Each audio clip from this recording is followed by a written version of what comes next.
Welcome to simple talks by Nanda.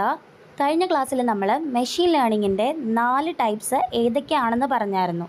ഇന്ന് ഏറ്റവും important ആയ 2 ടൈപ്സ്, അതായത് സൂപ്പർവൈസ് ലേണിങ്ങും അൺസൂപ്പർവൈസ് ലേണിങ്ങും ഡീറ്റെയിൽ ആയിട്ട് നമുക്ക് നോക്കാം. ആദ്യം തന്നെ നമുക്ക് സൂപ്പർവൈസ് ലേണിംഗ് നോക്കാം. ഈ ഇമേജ് ഒന്ന് ശ്രദ്ധിച്ച് നോക്കിക്കേ. ഓരോ ഫ്രൂട്ടിൻ്റെ മുകളിലും ലൈം, ആപ്പിൾ, ഓറഞ്ച് എന്ന് ഞാൻ ലേബിൾസ് കൊടുത്തിട്ടുണ്ട്. അതായത് ട്രെയിനിങ് സമയത്ത് തന്നെ മോഡലിന് ഇത് ലൈമാണ്, ഇത് ആപ്പിളാണ്, ഇത് ഓറഞ്ചാണ് എന്ന് ഓൾറെഡി നമ്മൾ പറഞ്ഞു കൊടുക്കുന്നുണ്ട്. ഈ ലേബിൾഡ് എക്സാമ്പിൾസിൽ നിന്നാണ് മോഡൽ പഠിക്കുന്നത്. അതിനുശേഷം നമ്മൾ ഇതുവരെ കണ്ടിട്ടില്ലാത്ത, അതായത് മോഡലിനെ കാണിച്ച് നമ്മൾ പഠിപ്പിക്കാത്ത ഒരു പുതിയ ആപ്പിളിൻ്റെ ഫോട്ടോ കൊടുത്താൽ അത് ആപ്പിളാണെന്ന് മോഡൽ തന്നെ ഐഡൻറ്റിഫൈ ചെയ്യും.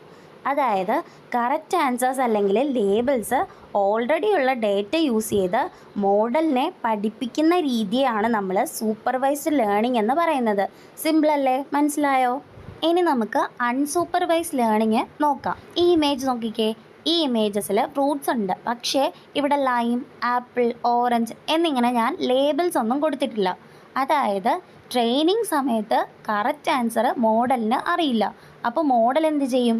അത് ഫ്രൂട്ട്സിൻ്റെ ഷേപ്പ്, കളർ, അതുപോലെ സൈസ്, ഇതുപോലുള്ള ഫീച്ചേഴ്സ് നോക്കിയിട്ട് സിമിലർ ആയിട്ടുള്ള ഫ്രൂട്ട്സിനെ ഒരു ഗ്രൂപ്പിലും ബാക്കിയുള്ള ഫ്രൂട്ട്സിനെ മറ്റൊരു ഗ്രൂപ്പിലുമായിട്ട് ഗ്രൂപ്പ് ചെയ്യും. അതായത് ലേബിൾസ് ഇല്ലാത്ത ഡേറ്റയിൽ നിന്ന് പാറ്റേൺസ് കണ്ടുപിടിച്ച് ഡേറ്റയെ ഗ്രൂപ്പ് ചെയ്യുന്ന രീതിയെയാണ് നമ്മൾ അൺസൂപ്പർവൈസ്ഡ് ലേണിംഗ് എന്ന് പറയുന്നത്. മനസ്സിലായോ?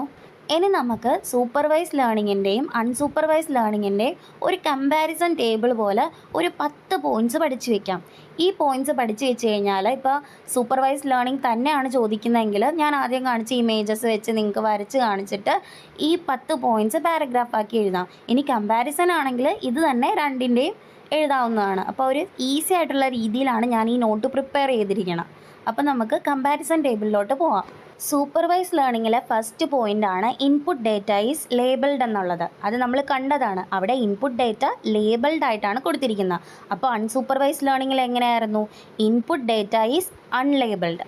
രണ്ടാമത്തെ പോയിൻ്റാണ് supervise learning has A feedback mechanism എന്നുള്ളത്. ഇവിടെ ഒരു സിമ്പിൾ എക്സാമ്പിൾ വെച്ച് എന്താണ് ഈ ഫീഡ്ബാക്ക് മെക്കാനിസം എന്ന് ഞാൻ പറഞ്ഞുതരാം. അതായത് കറക്റ്റ് ലേബൽ ആപ്പിൾ ആണെന്ന് വിചാരിക്കുക, പക്ഷേ മോഡൽ പ്രഡിക്ഷൻ നടത്തിയത് അത് ഓറഞ്ച് ആണ് എന്നാണ്. ഇവിടെ പ്രഡിക്ഷൻ എന്ത് പറ്റി? തെറ്റിപ്പോയി. അപ്പോൾ മോഡലിന് ഫീഡ്ബാക്ക് കിട്ടും, ഇങ്ങനെ പ്രഡിക്ഷൻ റോങ് ആണ് എന്ന് പറഞ്ഞിട്ട്. ആ ഫീഡ്ബാക്ക് യൂസ് ചെയ്ത് മോഡൽ അടുത്ത പ്രാവശ്യം ബെറ്റർ പ്രഡിക്ഷൻ ചെയ്യാൻ പഠിക്കും. ഇതിനാണ് നമ്മൾ സിമ്പിളായിട്ട് ഫീഡ്ബാക്ക് മെക്കാനിസം എന്ന് പറയുന്നത്.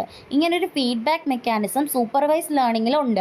പക്ഷേ അൺസൂപ്പർവൈസ് ലേണിങ്ങിൽ അങ്ങനൊരു ഫീഡ്ബാക്ക് മെക്കാനിസം ഇല്ല. കാരണം എന്താണ്? അവിടെ കറക്റ്റായിട്ട് നമ്മൾ ലേബൽ കൊടുക്കുന്നുണ്ടോ? നമ്മളിപ്പോൾ പറഞ്ഞു നിർത്തിയതേ ഉള്ളൂ. അൺസൂപ്പർവൈസ് ലേണിംഗ് എന്ന് പറഞ്ഞാൽ എന്താണ്? അൺലേബിൾഡ് ആണ്. അതുകൊണ്ട് തന്നെ അവിടെ ഫീഡ്ബാക്ക് മെക്കാനിസം ഇല്ല. മനസ്സിലായോ?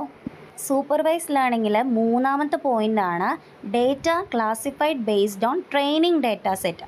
ട്രെയിനിങ് ഡേറ്റ സെറ്റിൻ്റെ ബേസിലാണ് സൂപ്പർവൈസ് ലേണിങ്ങിൽ ഡേറ്റ ക്ലാസിഫൈ ചെയ്യുന്നത്.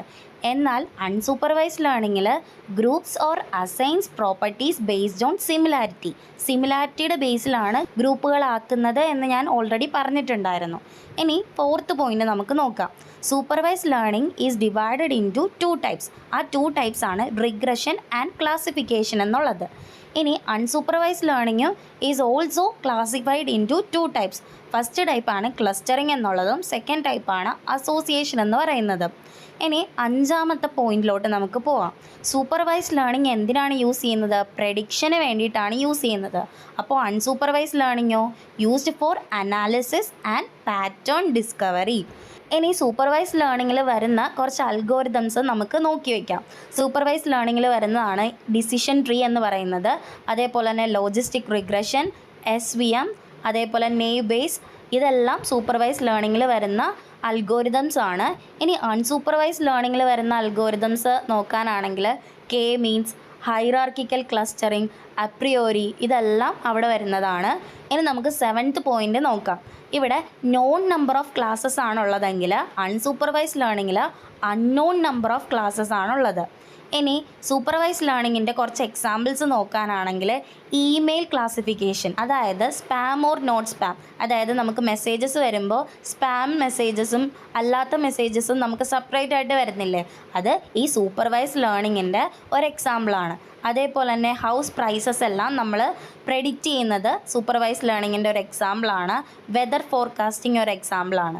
ഇനി അൺസൂപ്പർവൈസ്ഡ് ലേണിങ്ങിൻ്റെ കുറച്ച് എക്സാമ്പിൾസ് നോക്കാനാണെങ്കിൽ customer grouping by shopping habits. ഇനി രണ്ടാമത്തെ ഒരു എക്സാമ്പിളാണ് ന്യൂസ് ഗ്രൂപ്പിംഗ്, അടുത്തത് gene grouping, detect hackers, shopping patterns. ഇതെല്ലാം അൺസൂപ്പർവൈസ്ഡ് ലേണിങ്ങിൽ വരുന്ന എക്സാമ്പിൾസാണ്. ഇനി നമുക്ക് സൂപ്പർവൈസ്ഡ് ലേണിങ്ങിൻ്റെ 9th പോയിൻ്റ് നോക്കാനാണെങ്കിൽ സിംപിളറായിട്ടുള്ളൊരു മെത്തേഡാണ് സൂപ്പർവൈസ്ഡ് ലേണിംഗ് എന്ന് പറയുന്നത്. ഇനി അൺസൂപ്പർവൈസ്ഡ് ലേണിംഗ് സൂപ്പർവൈസ്ഡ് ലേണിംഗ് ആയിട്ട് കമ്പയർ ചെയ്ത് നോക്കുമ്പോഴത്തേക്കും കമ്പ്യൂട്ടേഷണലി നല്ല കോംപ്ലക്സ് ആയിട്ടുള്ള ഒരു മെത്തേഡാണ്. ഇനി സൂപ്പർവൈസ്ഡ് ലേണിങ്ങിൻ്റെ ലാസ്റ്റ് പോയിൻ്റാണ്, സൂപ്പർവൈസ്ഡ് ലേണിങ്ങിൽ ലേബിൾഡ് ഡേറ്റ ആണ് കൊടുക്കുന്നത്. അതുകൊണ്ട് തന്നെ നമുക്ക് ആൻസർ പ്രെഡിക്റ്റ് ചെയ്ത് വരുമ്പോഴത്തേക്കും കറക്റ്റ് ആൻസർ ആയിരിക്കും മോസ്റ്റ്ലി വരുന്നത്. അതുകൊണ്ട് തന്നെ ഹൈലി ആക്യുറേറ്റ് ആണ് സൂപ്പർവൈസ്ഡ് ലേണിംഗ്. എന്നാൽ അൺസൂപ്പർവൈസ്ഡ് ലേണിങ്ങോ ലെസ് ആക്യുറേറ്റ് ആണ്. നെക്സ്റ്റ് ക്ലാസ്സിൽ നമുക്ക് ബാക്കി 2 ടൈപ്സ് ഓഫ് മെഷീൻ ലേണിങ്ങും കൂടെ നോക്കാം. അപ്പോൾ താങ്ക് യു ഓൾ.